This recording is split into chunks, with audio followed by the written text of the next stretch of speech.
La chronique éducation canine avec Michel Lacasse, une présentation de l'animalerie Jocazo du 236 Notre-Dame-Maniwaki, où l'on retrouve des produits de qualité qui combleront vos animaux de compagnie. 449-1738. Dans l'émission Anne le matin, Anne-Étienne vous présente maintenant sa chronique du jour.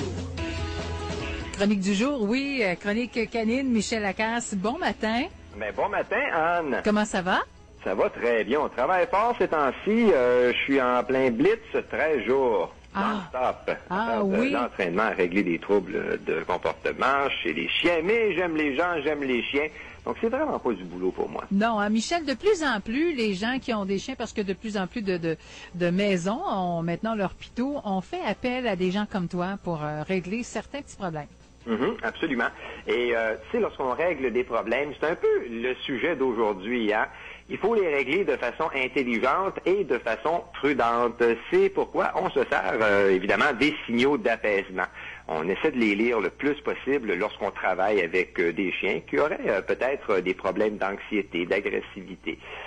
Signaux d'apaisement, on a commencé à en parler alors qu'on était hors d'onde. C'est assez complexe, Anne. Oui. Il faut savoir les reconnaître, qu'on soit ou pas propriétaire d'un animal. C'est littéralement ce que moi j'appelle l'assurance vie des canidés. Et ces signaux-là, si on les connaît, peuvent vraiment permettre d'éviter des accidents et des situations qui sont désagréables. Pour commencer, je pense qu'il serait peut-être bien qu'on explique ce que sont les fameux signaux d'apaisement. Je crois que ça va vraiment intéresser bien des auditeurs.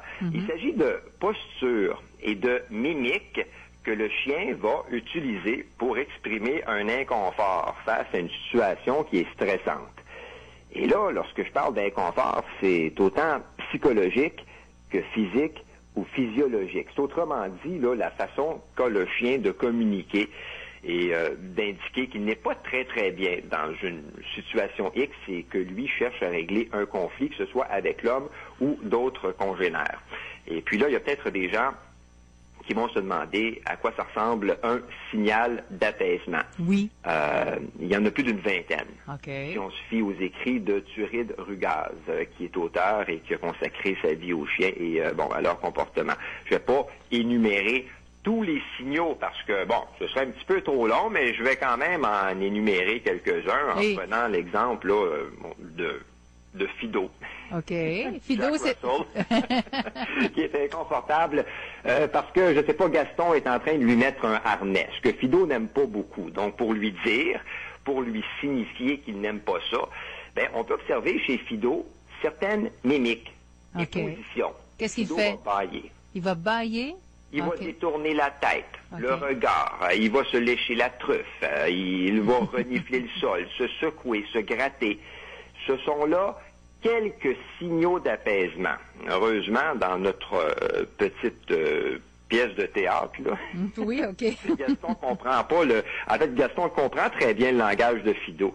Et puis tout se termine bien parce qu'il ne lui met pas son harnais, ce qui est vraiment la chose à faire. Parce que si on n'écoute pas ce que nous dit le chien, les choses peuvent vraiment finir par dégénérer. Et nous, comme je le disais tantôt, là, en tant qu'entraîneur, on n'a pas le choix de porter une attention particulière à ça. En fait, passer son temps à ignorer là, les signaux d'apaisement d'un chien, le punir même lorsqu'il les utilise, ça peut provoquer certains problèmes de comportement assez importants chez lui. Okay. Donc, faut prendre ça au sérieux et se rappeler surtout que les chiens nous lancent ces signaux-là, que lorsqu'ils sont inconfortables face à une situation stressante, donc si à la maison, vous regardez, je sais pas, occupation double où tout le monde en parle, que tout est calme et que le chien se gratte ou se liche les babines, il ne s'agit pas probablement de signaux d'apaisement. Il faut savoir faire la différence. C'est pas un inconfort envers le chien, c'est simplement quelque chose qu'il fait naturellement. C'est ça. Donc, la situation n'est pas stressante.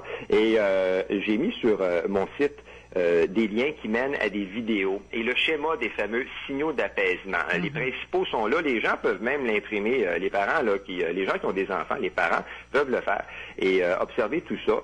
Et voilà, ça peut vraiment là éviter beaucoup de morsures.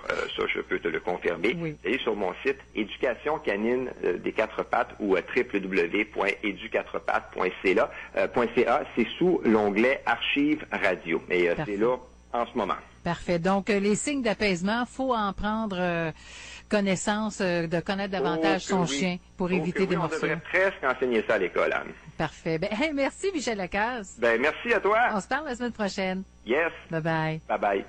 La chronique éducation canine avec Michel Lacasse vous a été présentée par l'animalerie Jocazo 236 Notre-Dame-Maniwaki, où l'on retrouve des produits de qualité qui combleront vos animaux de compagnie. 449-1738.